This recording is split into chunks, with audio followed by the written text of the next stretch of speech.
So students, এখন আমরা learn করব পিরিয়ডিক টেবিলের সেকেন্ড গ্রুপ। তো সেকেন্ড গ্রুপে কি কি এলিমেন্টসগুলো আছে চলো ওগুলো দেখে নিই। তো প্রথম এলিমেন্ট হচ্ছে তোমার কি বেরিলিয়াম, তারপরে ম্যাগনেসিয়াম, তারপরে ক্যালসিয়াম, ক্যালসিয়ামের পর স্ট্রনসিয়াম, তারপরে আছে বেরিয়াম, বেরিয়ামের পর আছে রেডিয়াম।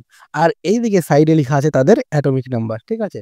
তো এইটাকে আমি কিভাবে লার্ন করব, এটাকে লার্ন করার জন্য একটা ইজি একটা ছোট গল্প আমি তোমাদের বলি। দেখো, বাড়িতে যখন মেহমানরা আসে তখন আমাদের মারা কি করে, যে ওরা যায় তারপরে আমাদের যে মানে যে খাবারটা বেঁচে থাকে সেটাই তো খেতে দেয়, তাই না?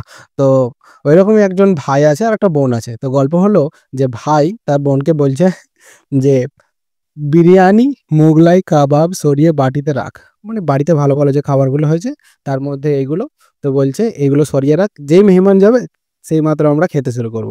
তো ওটাই ট্রিক, আর এই ইজি ট্রিকের মাধ্যমে আমরা আজকে লার্ন করব। তো প্রথমত দেখো বেরিলিয়াম, বেরিলিয়াম থেকে বেরিলিয়ামকে আমরা মনে রাখবো কার মাধ্যমে, বিরিয়ানি। ম্যাগনেসিয়ামকে মোগলাই, ক্যালসিয়ামের জন্য কাবাব, তারপরে স্ট্রনসিয়াম সরিয়ে, তারপর বেরিয়াম, বেরিয়ামকে আমরা কি বললাম, বাটি, ঠিক আছে? আর রেডিয়ামকে আমরা রাখ। তাহলে এই ট্রিকটা তোমাদের কেমন লাগলো